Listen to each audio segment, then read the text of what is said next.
नमस्कार बंधुरा स्नेहा गार्डेने सबाइके स्वागत। तो आमी आज छाद बागाने किछु पाट शाक करछि सेटाई देखाई तो कत सहज पद्धतिते आमरा एकदम बिना खर्चाय बाड़ीते अर्थात छादे टबेर मध्य विभिन्न झुड़िर मध्य बस्तार मध्य माछेर पेटिर मध्य क्यारेटेर मध्य शाक चाष करते पारी। तो এই ঝুড়িগুলির মধ্যে আমি কিচেন ওয়েস্ট পেপার আর অল্প মাটি দিয়ে রেখে দিয়েছিলাম, সেটা পুরোটা মাটিতে পরিণত হয়ে তার উপরে ঘাস হয়েছে। আর মে মাসটা ছিল প্রচণ্ড রোদের তাপ, তাই তখন আমি বীজ রোপণ করতে পারিনি। তো ঘাসগুলো একটু বাড়তে দিয়েছি যেন মাটিতে হিউমাস নাইট্রোজেনের পরিমাণটা বেড়ে যায়। আর এখানেও কতগুলো কিচেন ওয়েস্ট দিয়ে রেখেছিলাম, সেটা শুকিয়ে গেছে, তার উপর মাটি দেব। এই ঝুড়িটার মধ্যেও পেপার সবজির খোসা দিয়ে রেখেছিলাম অল্প মাটি দিয়ে, পুরোটাই মাটিতে পরিণত হয়ে গেছে। এগুলো তো ঠিক তাই, ঘাস হয়েছে অনেক, ঘাসটা থাকবে এটার মধ্যেই, উপরে মাটি এক স্তর দিয়ে তারপর আমি বীজ রোপণ করব। তো এইভাবে কিচেন ওয়েস্ট পেপার সবজির খোসা আমরা একসাথে রেখে দিলে পুরোটা মাটিতে পরিণত হয়ে যায় 1 মাসের মধ্যেই, এবং সেটার মধ্যে শুধু শাক নয় আমরা আর অনেক কিছু রোপণ করতে পারি। তো আমি এভাবেই সমস্ত গাছপালা করছি, তাতে খুব ভালো ফল পাচ্ছি এবং গাছের বৃদ্ধিটা খুব ভালো হয়, সবুজ সতেজ থাকে। তো ঘাসগুলো আমি তুলে ফেলে দেবো না, এখানেই থাকবে, এটা একটু উলট পালট করে দিয়ে এর উপরে মাটি দিয়ে দেবো। তো বীজ রোপণ করার কয়েকদিন পর সবগুলো অঙ্কুরিত হচ্ছে। একটু বৃষ্টির জন্য একটু ঢেকে ঢেকে রেখেছিলাম যেন পচে না যায় দানাগুলো।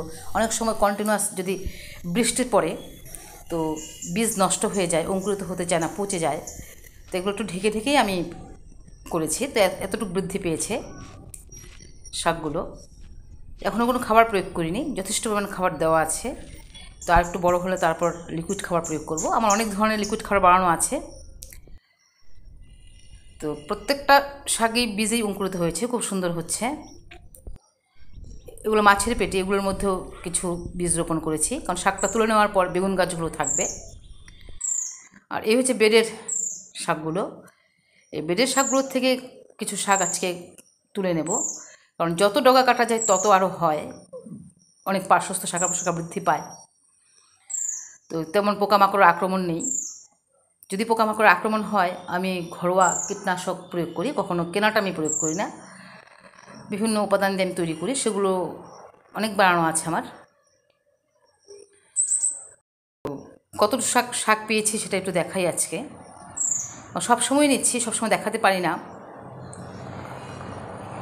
তো পাট শাক খুবই একটা উপকারী শাক, ছাদে মধ্যে করলে সবসময় খাওয়া যায়। এতটুকু নিয়ে নিয়েছি। অনেক শাকসবজি কালেকশন করেছি, তার মধ্যে এতটুকু পাট শাক নিয়েছি।